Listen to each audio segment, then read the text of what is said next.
please. Thank you very much, Chairman, for the introduction. My talk will be relatively short, and I don't anticipate that I will detain you till 5 o'clock.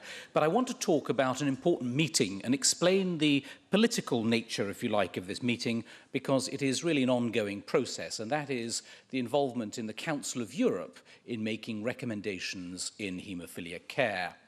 I'm going to talk about a meeting which was held in April of this year in Germany, and this is the third in a series of meetings following on from 1999 and a decade later in 2009.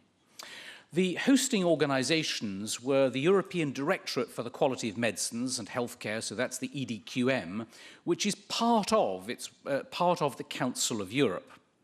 And the Ludwig Maximilian University in Germany, really one of the driving forces for this whole initiative is Professor Wolfgang Schramm, who sadly can't be with us today. He's had problems with his hip, but he has a very long-standing link with Romania. He's had very successful twinning links, and he was really the prime force behind this meeting. And then finally, the input from the regulators in the form of the Paul-Ehrlich Institute just outside Frankfurt was also pivotal.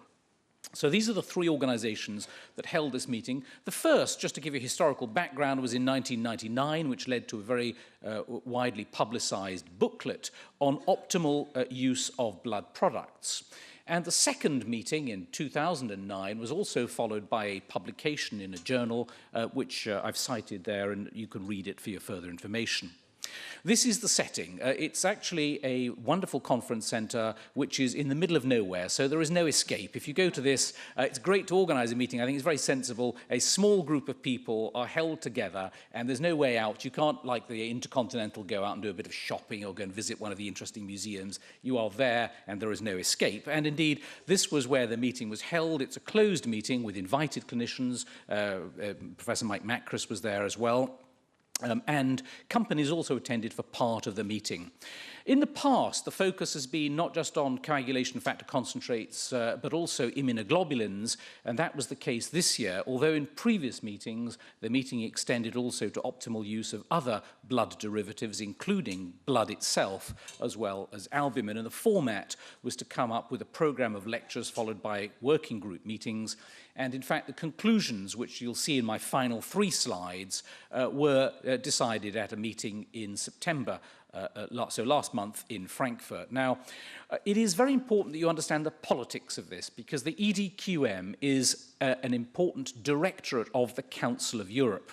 And I think many people get confused about what is the Council of Europe. Now, the Council of Europe was actually founded in 1949. It was actually founded, surprisingly, in London. I can't say that the United Kingdom has been a great supporter of the European Union, but nevertheless, the Council of Europe was founded by the Treaty of London in 1949, although its headquarters are in Strasbourg. It's a much larger organization than the EU. The EU, now that Croatia has joined, encompasses 28 countries. The Council of Europe is a much larger organization, as you'll see in the map that I'm going to show you. For a start, it includes large countries such as Russia, and it includes Turkey, for instance. So it's a much larger political bloc. And furthermore, additional states have observer status, as I've listed here.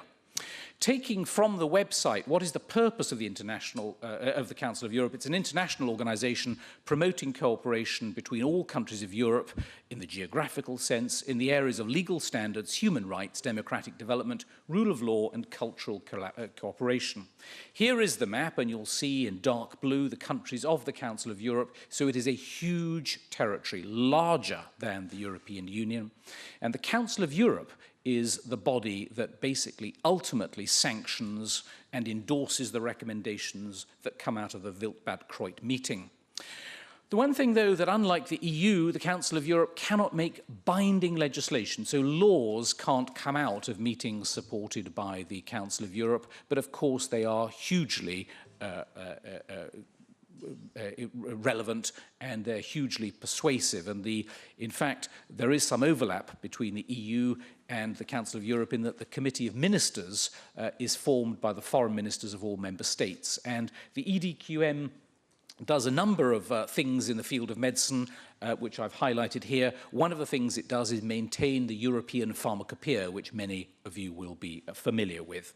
So with that in mind, I'll just briefly tell you something about the meeting. The meeting was an invited meeting, and various speakers gave talks, including Mike Macris and including myself, and just to show you the program very briefly. And then this was then followed by closed discussions.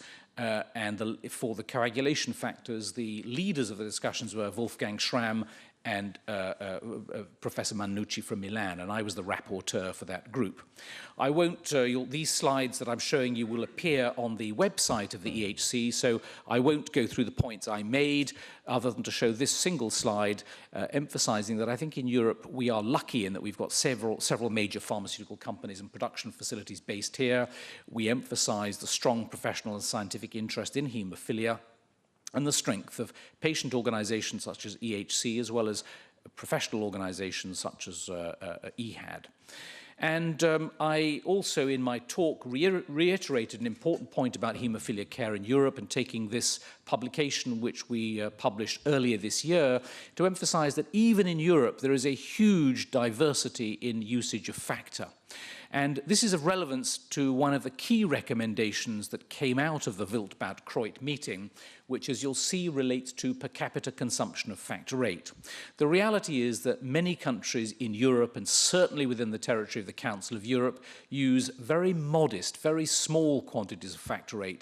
For instance, here in Romania, we can say that the per capita consumption is just 0.5 units per capita compared to, say, Hungary, where it's 3.4. So remember that figure. So again, I won't dwell on this. Let me get straight then to the principal recommendations that came out of the meeting, and there are just 3 slides. So these are the recommendations that come out of the meeting, that were finalized at the meeting in Frankfurt last month, that have been endorsed by the Council of Europe, and therefore EDQM. And the first is exactly what it says: in order to optimize the organization of haemophilia care nationally, it is recommended that a formal body be established in each country to include the relevant clinicians, national haemophilia patient organization, health ministry, paying authority, and, if appropriate, regulatory authority. So each country should have a national body which is devoted to establishing haemophilia care. And actually this morning we had with the EHC and WFH representatives, a press conference with media from here in Romania. This is something we are hoping to get signed by the Minister of Health during this meeting for Romania. In the general discussions, I'd also want to add that there was strong support for a project that Professor Macris has led on, which is the EUHARNet project relating to certification of haemophilia centres, and our group felt that in due course there should be a system of peer review of haemophilia centres in the longer term. Now, building on previous meetings, the important recommendation that comes out is the minimum factor VIII consumption level in a country should be 3 units per capita. To give you an example, Sweden is just over 8 units per capita. We in the United Kingdom are at 7 international units per capita. I'll remind you that I mentioned that in Romania the current consumption is just 0.5. That isn't an adequate figure, and we have to push for higher usage, not just in Romania, but of course those other countries within the territory of the Council of Europe where that level is low. It was pointed out by many speakers from many countries in this meeting that you cannot offer or guarantee access to prophylaxis in children if you have a lower consumption than 3 units per capita. Related to factor consumption was also a statement, a very important statement. The decision on whether to adopt a new product shouldn't be based solely on cost. What matters is quality of the product, and it is important that it isn't just a question of cost. We recognize this is a potential problem with national tenders. And in related issues that came out in the discussion related to this particular issue is that we're all excited by long-acting products, and I'll be talking about those in a session tomorrow. The concern is that these may not be affordable in due course. And the meeting felt very strongly that it isn't all about moving everybody to recombinant products. We recognize that both plasma-derived and recombinant products will be needed for years to come. And this is really, moving on from this, prophylaxis for children with severe haemophilia is already recognized as the optimum therapy. We want to make a clear statement that prophylaxis for adults should also be on the menu. I'm not saying it should be routine as it is for adults, but the option of prophylaxis in adults should be available if the patient feels that very strongly.